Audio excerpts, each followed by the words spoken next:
श्रीराम समर्थ. सुस्वागतम. हिंदू जागृती न्यास व श्री घंटाळी देवी संस्थानच्या प्रभाते मनी या कार्यक्रमात डॉक्टर अश्विनी बापटचा सस्नेह नमस्कार. श्री ब्रह्मचैतन्य महाराज गोंदवलेकर प्रवचने. 4 सप्टेंबर. अभिमान रहित राहिल्याशिवाय भक्ती करता येत नाही. बाह्य जगाचे आघात आपल्यावर होतात, त्यामुळे आपली जी प्रतिक्रिया होते, मग ती सुखाची, दुःखाची, अभिमानाची, कामाची, लोभाची कसलीही असो, तिचे नाव वृत्ती. ही वृत्ती स्थिर ठेवणे हा खरा परमार्थ.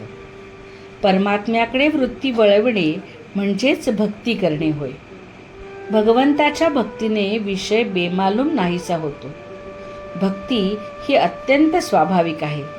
ती प्रत्येकाला हवीच असते, कारण भक्ती म्हणजे आवड, आणि कसल्या तरी आवडीशिवाय मनुष्यच सापडणार नाही. मात्र अभिमानरहित राहिल्याशिवाय भक्ती करता येणार नाही, आणि भक्तीविणे भगवंत नाहीच प्राप्त होणार. भगवंताचे प्रेम भगवंता वाचून इतर कुणाला देता येत नाही. तोच ते देऊ शकतो. भक्त आणि भगवंत हे दोन नाहीतच. म्हणून भगवंत हा जसा सर्व ठिकाणी आहे, तसा भक्तही सर्व ठिकाणी असतो. भक्त भगवंतमय होतो, म्हणून त्याला सर्व जगतात आनंद दिसतो. मी नाही आणि तू म्हणजे भगवंत आहेस, किंवा मी तोच म्हणजे भगवंत आहे असे जाणणे आणि तसेच कृतीत घडणे हेच परमार्थाच्या तत्वज्ञानाचे सार आहे. आणि हे साधायला भगवंताचे अनुसंधान हेच मुख्य साधन आहे. आज आपल्याला भगवंत पाहायचा असेल तर त्याला एकच उपाय आहे. भगवंताच्या नामात राहावे. नामाशिवाय दुसरा मार्ग नाही. वाहत आलेले नाले तिच्यात मिसळले तरी गंगामाईचे पवित्रपण जसे कायम राहते, त्याचप्रमाणे आमचा प्रपंच कितीही गढूळ असला तरी भगवंताची आठवण त्यात ठेवली तर त्याचे गढूळपण मग कुठून राहील. भगवंताचे स्मरण तर सर्व तीर्थांचा राजा आहे.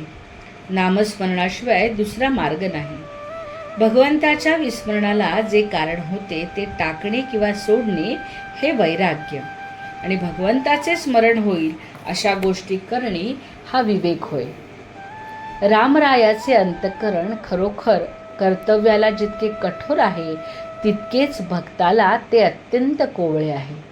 कर्तव्यासाठी त्याने सीतामाईला अरण्यात सोडली, तर भक्त प्रेमापोटी त्याने भरताला सांभाळले. माझे सांगणे जितके आचरणात आणाल तेवढेच कामाला येईल. सगळ्यांनी नामस्मरण करा.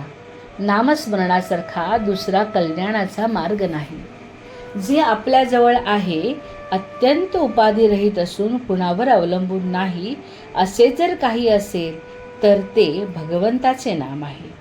शुद्ध मनाने आणि शुद्ध अंतःकरणाने जो तो घेईल, त्याचे राम खरेच कल्याण करेल. बोधवचन. सर्व सृष्टी रामरूप दिसणे हेच भक्तीचे फळ आहे. मंडळी, रामरायाचे आणि श्री घंटाळी देवीचे आशीर्वाद आपल्या कुटुंबावर अक्षय राहोत. जानकी जीवन स्मरण. जय जय श्रीराम.